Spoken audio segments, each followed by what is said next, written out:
guys, it's Ross. Hope you're having a great day. Today I am out in the woods, as you can see.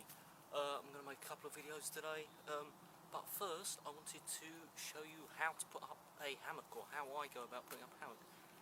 So I'm here. This is the furthest I can get away from civilization. There is a footpath probably 40-50 yards that way.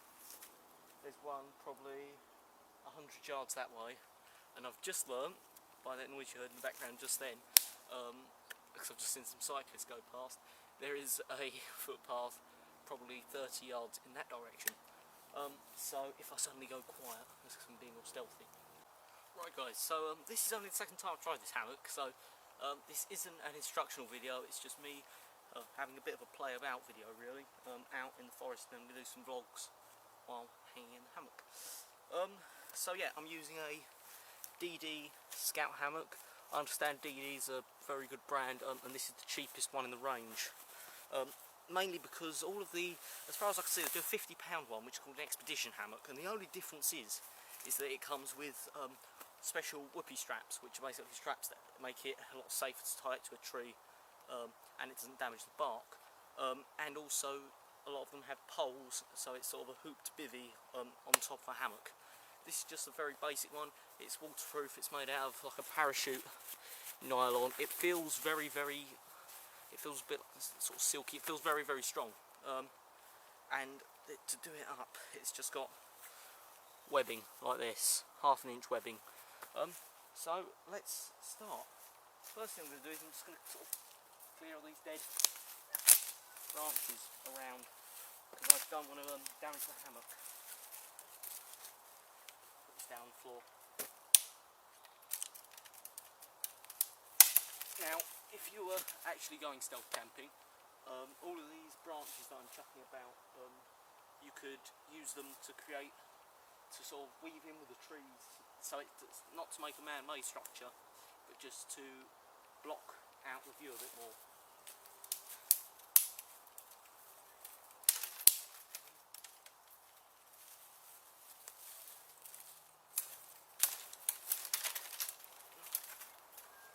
A tip when you're doing this and clearing back the brush, I've sort of learned, is when you're working on it, try not to look up, because although you might just be snapping a very small branch, it often shakes the tree a bit, and then it causes the whole things to fall from above you, which I believe if they're big they call widow makers.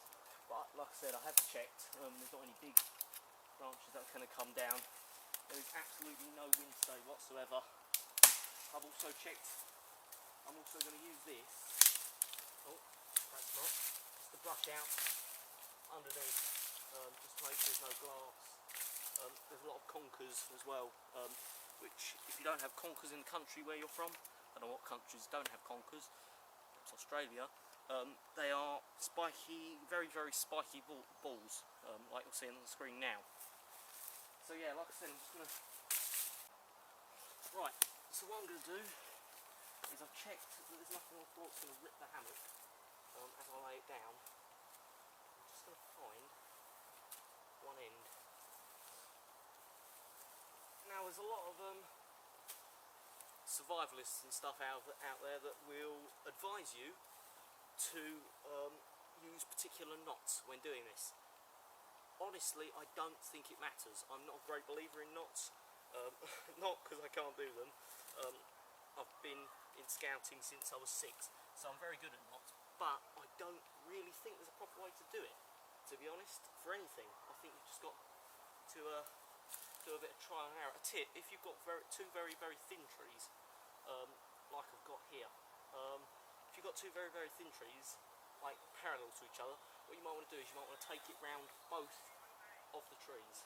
Now what I'm going to do is I'm going to take them up. You've got to bear in mind where the middle's going to be when you're tying this. And what I mean by that is where the hammock, how far the hammock's going to be away from the tree. So what I'm going to do is I'm going to go round this one, and then come back, and then I'm going to tie the actual knot around this one.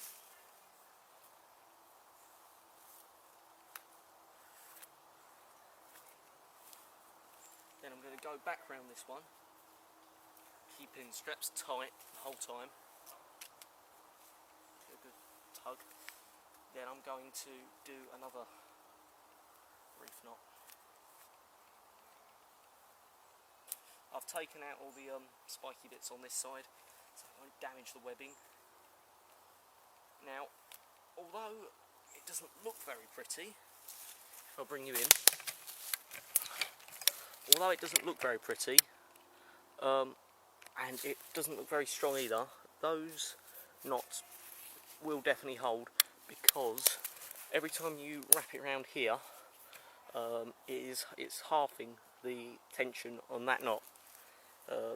Similar to a pulley system, if you have, for every pulley you have, it halves the carrying capacity, I believe. But yeah, so although that doesn't look very strong, I can happily hang off of that with all my body weight, and the knots aren't even moving.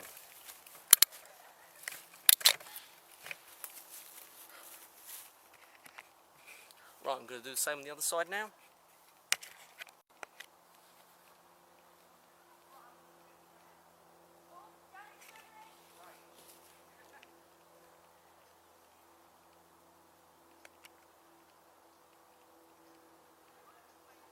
They're very, very close. As you can see, I've done exactly the same on the other side. Now it's just for testing. Cock my leg over.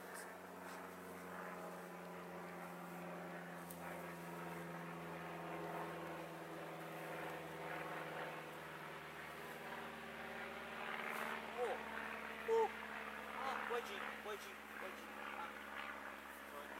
Okay. New strategy. I should have done this a bit lower, really. Right, I'm going to lower both sides and then I'll be back. Right, let's try this again then. We'll just move this stick out of the way.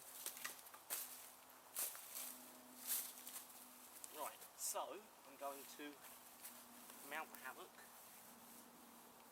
sit in the middle,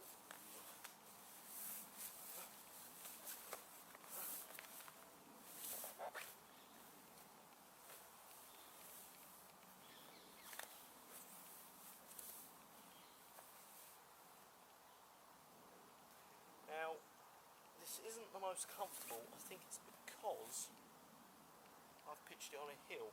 It seems to be because both the trees are leaning ever so slightly uphill, the hammock isn't particularly level. But I could easily sleep in that. Still very comfy. I'm just trying to figure out which end's higher. That's definitely the higher end. Also, this hammock is splits in half if you want to sleep in it, which is the primary function of the hammock, of course. But no, this is actually very, very comfortable. So, if you've got any tips, there's my second attempt at putting up a hammock. So, if you've got any tips, please feel free to give them to me. Thank you very much for watching, and I will see you in the next video. Bye.